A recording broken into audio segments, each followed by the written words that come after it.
we don't need to look too far into our history to understand why research plays a key role. Our Victorian communities are certainly continuing to face a worsening natural disaster risk. If you look at the month of January alone, we had widespread major fires. We've had extreme flash flooding. We also had prolonged heat wave, and all of that coinciding at the same time. So that cascading consequence and risk that is continuing in our communities. And it only continues to reinforce that we have to continue to keep working together to strengthen our communities and their resilience, to plan for, withstand, respond to, and now recover from those emergencies. Probably preaching to the converted in this room that evolution also needs to be informed by strong and trusted research. And I think we're starting to see the benefits of that in some of the events that we've had in more recent times. Our sector, and particularly here in Victoria, we're quite proud of the expertise that we have both operationally and also in the lived experience of our agencies. But I think, again, preaching to the converted, experience is not enough on its own. Research helps us to ask the right questions, to challenge perhaps some of our assumptions, our ways of working, test some innovative approaches, and understand the complex and interconnected risks that we're going to face, not only in the short and medium term, but particularly into that longer term. That's where our agency research teams, often working in partnership with NHRA, play a really vital role.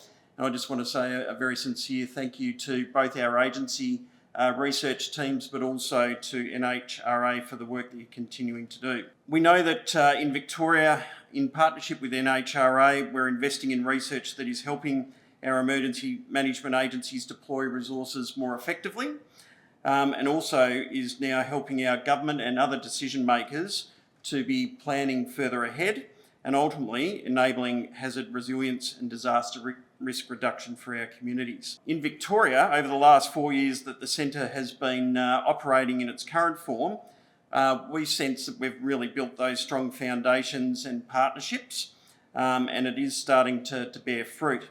A really good example of that is the Predictions in Public project. Some of you in the room I know have been deeply involved with that, and now we're starting to see that practically be applied here in Victoria. What it's enabled us to do is really communicate, disseminate predictive maps to the public. And I guess the findings from this research have provided valuable insights into how members of selected communities use, understand and respond to bushfire maps and associated warnings. Importantly, as agencies, it's helped us to better understand what supports people to take early and protective action. In Victoria, this research has directly informed how we've designed and disseminated our predictive maps to guide safe and effective decision making in at-risk communities.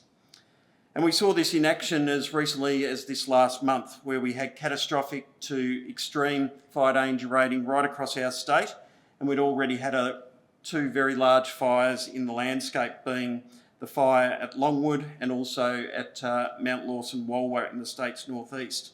And both of those fires had significant potential and did in fact cause significant catastrophic damage in some of those communities.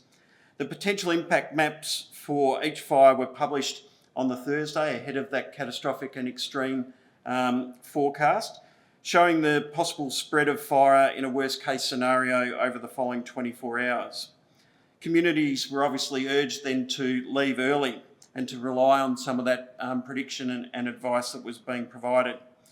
Tragically, these fires did result in a fatality and cause significant damage to homes and other community assets, and along with our natural landscapes.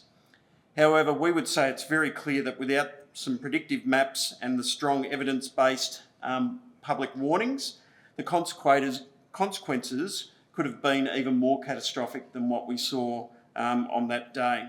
So the Predictions in Public project is a really clear example here in Victoria of research that is practical, translatable, and has been driven by what the sector had seen as a real need. And it just keeps highlighting that that research needs to continue and evolve, and that it needs to be reflective of what communities are feeding back to us once we start to apply it. If we look forward to the year ahead, or the years ahead, in 2026, Emergency Management Victoria are excited to partner with the Centre to deliver a systematic risk and systems thinking research project. This is a nationally supported research project that will analyse existing systematic risk methodologies, processes and approaches in comparable jurisdictions and sectors to identify elements that best support best practice. The draft and pilot of that systematic disaster risk methodology is already underway and is being based on insights that have already been identified. The outputs from this project will complement the existing ADAR systematic risk handbook and quick reference guides. So the collaborative model that we see through the centre is critical in our mind. It can't be simply done by researchers alone. It is about bringing government, researchers, not-for-profit organisations and the private sector together to be able to achieve that shared goal of working as one. And that is one of our mantras here about we work as one. Events like today's Research Showcase are really important to make sure that we are aware of things that are going on around us. Sometimes we can be very much in our own bubble and miss some of the really good things that are happening in this space that can actually help us as leaders in emergency management communicate better and also challenge, I guess, some of the ways of the past. It's about closing the gap between research and practice by creating a space for dialogue, challenge and shared learning, allowing us to see what is possible and how to consider how research can be embedded into our policy planning and ultimately our operational decision making. To coin one of Andrew's phrase, we need to be big and bold in our thinking in terms of our research needs. Climate change, urban development and social vulnerability really are reshaping the risk landscape, and again, probably preaching to the converted in this room. But the exciting part is we do actually have the capability between our agencies and the expertise with NHRA. It really is a capability that can help us navigate that complexity. So again, thanks to Kate and Andrew for bringing the roadshow here today. Really look forward to hearing the presentations from the various researchers and participants.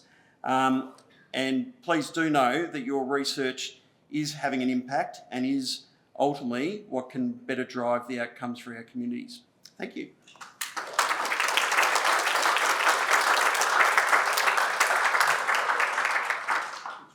The objective of this project is to understand the barriers and the enablers that the resident is facing when they want to make their house, more bushfire adapted. And we're also looking at the challenges that the practitioners have been experiencing that support them along the journey. And that we're talking about practitioners in a very wide way. That includes the architect, the builder, but also the regulators and the authorities that's been here to help them. So this project was motivated by the fact that residents face many challenges when they want to build a new house, when they want to renovate a house, or even if they want just to improve their house as well. There's a lot out there, a lot of information, a lot of guidelines, complex regulations to navigate as well, a lot of information and sometimes some misinformations as well. So can feel like quite overwhelming when you are residents to know what to do and when to start. So it was really important to have a base when we started so we could map some of the enablers, we could map some of the barriers as well, and we could, some of the gaps in the knowledge as well. So what did we do to do that? We look at first, a bit of review of regulation policy, but we were really interested in co-benefit as well. So the second things we've done was about looking at engagement with practitioners. That's something we led with RMIT and MeTool as well. And we had 3 rounds of Delphi surveys following by a workshop looking at validation of some of the results across Victoria and New South Wales as well. The last one was cost came as a big one of the big barrier, but also saving time as well. Like having access to clear, to trusted resource and informations was, so they can make quick decisions. Why it matters? I think having home bushfire adapted, it's important because that's protecting life first, but also protecting property and having less house loss. That means that the community can recover faster after that. That's reduce the social, the economic and the well-being impact at different scales as well. So here we started to put together some of the recommendations and the direction that we're going to develop at the moment. And that's looking specifically at having clearer pathway for residents and practitioners to avoid some of those fragmented informations and guidance and regulations as well. Thank you.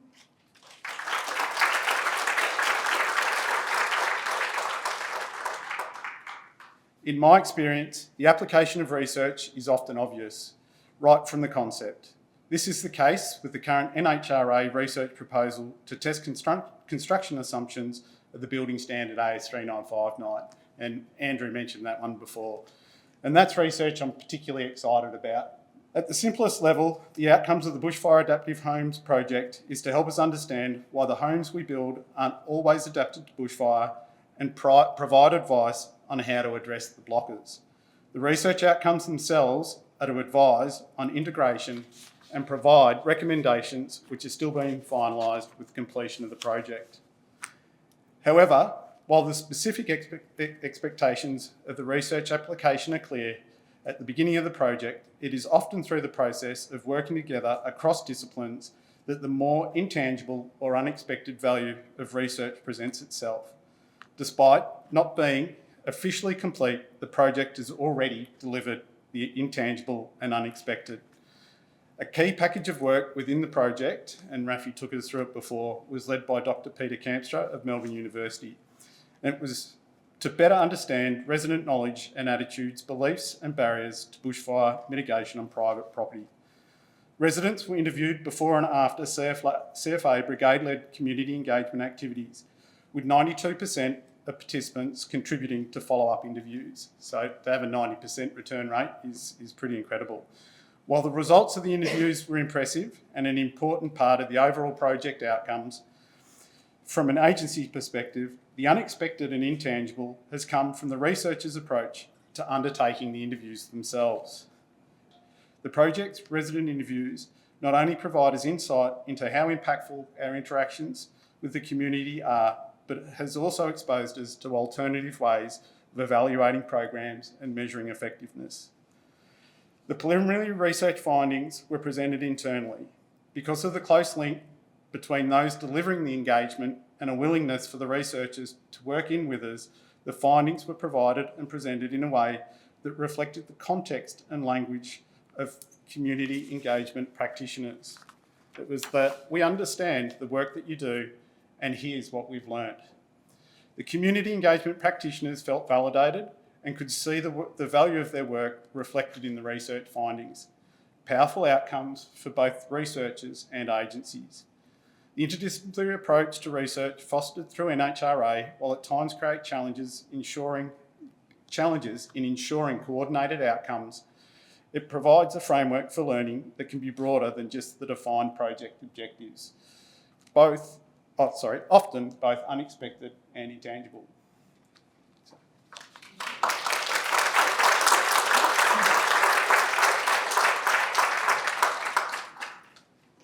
My name is Erica Kulagowski, and I'm a fire safety engineer and sociologist at RMIT University. And so the goal of this project was to examine community experiences of the 2022-23 floods in Victoria, South Australia, and the southwestern part of New South Wales. And the goal really was to develop evidence-based planning and policy implications for increased resilience. So this research highlights the difficulties that households faced in confirming threat and risk in uncertain conditions, with a complete acknowledgement that communicating uncertainty is difficult. We've had a lot of conversations with our project reference group about how to do that, and then a lot of questions are still there.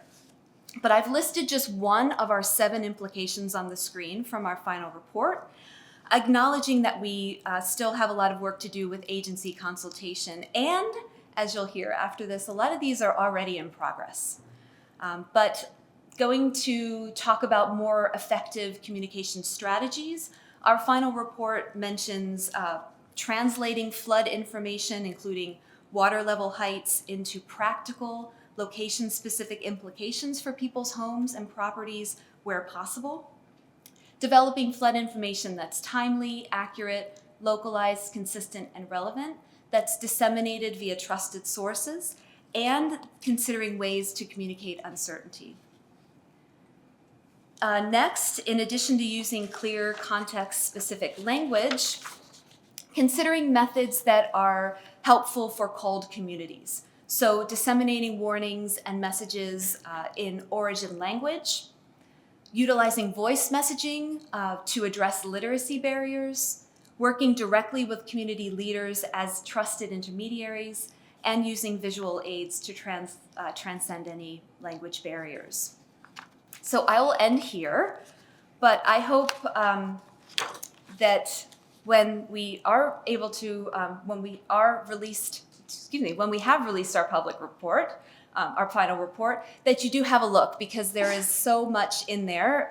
There are a number of other themes that our final report covers, including the unique challenges faced by First Nations communities, so impacts of the flood on cultural heritage, the critical role of ACOs, the lack of engagement with both land management and emergency management or emergency agencies, and caring for country as disaster resilience. We also talk at length about differences in community experiences with slow onset flooding, where there was many months in South Australia, as they were receiving information over time and having a long time to prepare. So there's a lot of differences in flood experiences there. The physical and environmental impacts of the floods, negative and in some cases positive. Lengthy recovery processes and challenges with insurance, housing displacement, and the slow retreat of water. The role of community in every stage of disaster, and the importance of integrating local knowledge. And then finally, the many mitigation and adaptation strategies suggested by the folks we spoke with, both at household level and for agencies as well. So I think I've covered everything I wanted to. I want to thank you very much for your time and attention. You can track our progress at that website there. As we're publishing things, that will be up on the website, and our final report, we're working with our project reference group to have that out in the coming months. So thank you so much. So not long after the 2022 floods, we were very fortunate and lucky to receive a grant funding through the Disaster Ready Fund for the project Consequence-Based Intelligence-Driven Warnings, which is a mouthful. The project aims to ensure flood warnings are provided for defined areas based on impact and potential consequences, and to be more tailored and relevant to communities. So we're in very early phases at the moment and currently designing the project delivery strategy. We have external consultants working on this, and I just wanted to highlight that just this week and a few minutes before joining one of the research working group meetings, I was asked by our consultants when looking at a problem statement, do we actually have evidence to support this? It was perfect timing because I just read through the draft report, and sure enough we did, and we could confidently say that. So whilst we certainly had some ideas of where our warnings weren't hitting the mark, to be able to actually justify that against very recent research was really beneficial. So this research will significantly inform how we design the project. As I said, it's early phases, so it's really great timing, and ensuring that we're building elements into the project to ensure the translation of flood-related information into location-specific implications, developing flood information that is timely, accurate, localised, consistent and relevant, and disseminated via trusted sources, and consideration of methods that prove effective for culturally and linguistically diverse communities. So really hitting on some of those key themes that came through the research. As I mentioned, we'll really be able to integrate this research across a range of other projects and initiatives, ensuring the work leads to meaningful impact, and that future work is evidence-based. This includes how we engage with communities directly, both before and during flood emergencies, So I've just got a few examples there on the screen. So local flood guides are a key engagement tool for our communities. So we'll absolutely be able to utilise the research to inform how we really work with those into the future and get that really specific information to communities. And the next one across is even more specific and tailored to communities around individual property risk cards. And then finally, how we engage with communities during flood emergencies through our community liaison officers. And we're shortly going to be working with a range of our partners on developing some new training in this space. So the research will certainly go a long way in how we're training our volunteers in particular to be speaking to affected communities during flood events to ensure that the message is really getting across to those who need it. So we studied two major events, ex-tropical cyclone Alfred, which hit southern Queensland and parts of northern New South Wales last year, and then also shortly after the New South Wales mid-north coast floods. And the way we do social media analytics research, we've heard about surveys and interviews, so our approach here is different. We work with trace data, or actually the conversations happening on social media. So two approaches, we can track topics and based on keywords or the events, and then gather all the conversations that are happening around this event or topic. And we did that for Cyclone Alfred on Instagram, X, and Facebook, and also for the mid-north coast floods, except that for that project we only looked at the organizations here, and we were particularly interested in how warning messages travel under these conditions. So we went through all the accounts of the agencies and authorities and build a data set from the warnings, but more importantly from the comments and how they were received by communities. So the findings from across the two projects are best described within these three patterns. I would call them on how, or that describe how platform algorithms shape how communities. So we need to figure out how do we reach communities on social media in where they really are, and in a way that the communication on social media, official communication, is in alignment with how social media content is consumed.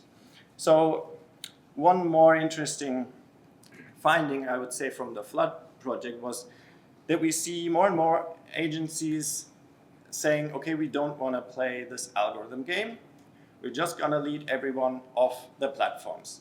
So then in every post, and this is not a critique or anything, I totally understand it, we link to the maps. We link to our website and we link to our crisis maps. And the reason for that is clear, because there you can control your messaging. Because it's your own website, you own it. You're not subject to some opaque algorithm. But there is a second order consequence to this. And this is that on social media, the discourse changes, or the way algorithms will treat you, because they will punish you if you lead people off the platform too often. So this is something that marketers, for example, are very familiar with. If you link to your product in every post, nobody will see your posts in the long run anymore, because the algorithm doesn't like what you're doing. You're leading people off the platform, which means less revenue for the platform. So linking to the map in every post is a good idea in the short term, maybe not in the long term. We don't know. We would have to get more data and possibly link to a map in every other post, and then foster more engagement on the platform in between. Explore short-form formats and try to play the algorithm game a little bit. Just understand what's going on TikTok, how Australians consume content there.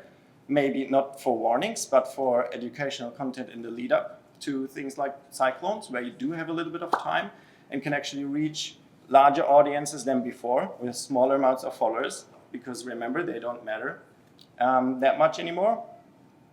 Build relationships with group admins and micro-influencers. We've seen one agency having an influencer campaign, and they told me it was a success. They were very anxious, but it worked out well. So more of that would be amazing. And then exploring direct messaging, for example, on Instagram, because the public feeds are really not the best place for warnings at this point in time. So I want to leave you with the message that it all sounds a little bit unsettling, but let's turn algorithmic audiencing into an advantage and explore new possibilities of reaching communities. Thank you very much. New South Wales SES is adapting to the changing landscape of communications, and we've seen this in recent disasters. We know that one size for social media and the way we communicate with communities doesn't work. We've got to have a bespoke, tailored approach when we communicate with communities. We're really looking at different ways to communicate, so using social media and short form content, reels, really looking at the ways that communities want to get their information these days, and we saw in Cyclone Alfred, that's what we did. So we actually used reels, we did live video updates, we did a lot of social media content that was designed for those types of audiences and what they wanted to see. We even did daily audio updates, a podcast style platform where we actually recorded a quick update, posted to social media, and then made sure that all our content was accessible using Auslan and closed captioning, so it could be seen by a wide audience. We know that using text-heavy warnings and big long chunks of wording just doesn't work. We have to use short, compelling stories, really visual updates to help people along. And this is backed up by the NHRA research. So we're putting that into practice. We know what works, and this sort of social media approach has really been quite effective for us and worked quite well in Tropical Cyclone Alfred. The communications in disaster space is certainly evolving. We're adapting to that using the NHRA research and what we're doing in different communities across the state. We know that clear communication, local voices, and visual content really helps us to elevate our messaging with communities and help people make safe decisions during disasters.